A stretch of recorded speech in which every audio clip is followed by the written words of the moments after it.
Hello everybody, my name is James, hope you're doing well and welcome back to another video, and today we're going to be talking about updates following Ferrari's very fast starts during Bahrain testing. If you enjoyed the video, make sure to leave a like and subscribe for more Formula 1 content. Also make sure to follow me on Instagram and X at James's Pit Lane.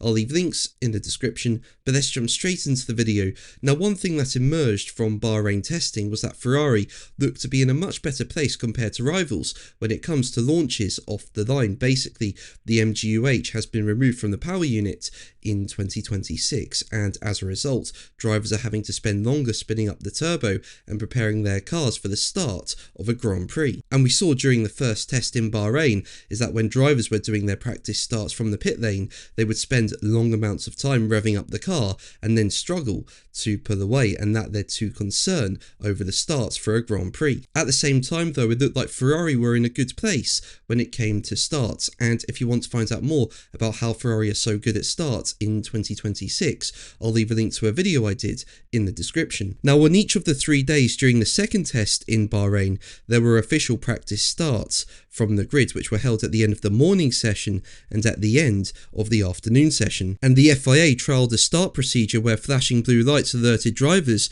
that the start process was seconds away, giving them the opportunity to begin to get the cars into start configuration earlier than in previous years. So yeah, with those blue flashing lights, all teams have an extra few seconds to rev up their cars to try and get their car in a good place for the start of a Grand Prix. And while Ferrari do not look too bothered by this, with Ferrari team principal Frederick Vasseur saying, as quoted by Planet F1, overall, the story is also that we raised this 1 year ago with the FIA about the starting procedure, that it was tricky. I think everybody knew that without the H, it will be a tricky phase of the weekend. The FIA decided to not change the procedure. By the way, we all took the decision on the architecture of the engine based on the regulation. The procedure with the flashing lights is fitting with everybody. Everybody's happy with this. We all think that it's safe, and let's go like this.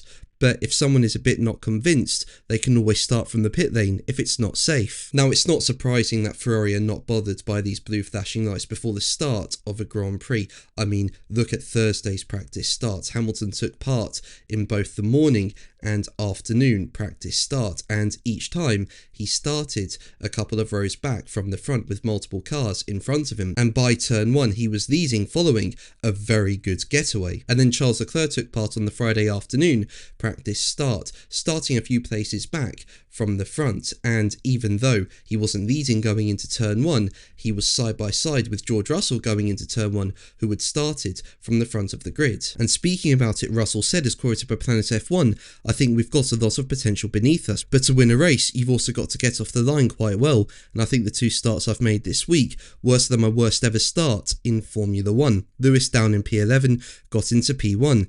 At this stage, I don't think it matters how quick you are. The thing that's going to trip you up is going to be that tallest hurdle, and that's what we're trying to get our heads around right now. And yeah, we're stumbling on some at the moment, but that's going to be the video from me today. Thank you ever so much for watching. Make sure to like and subscribe for more videos, and until the next one, take care.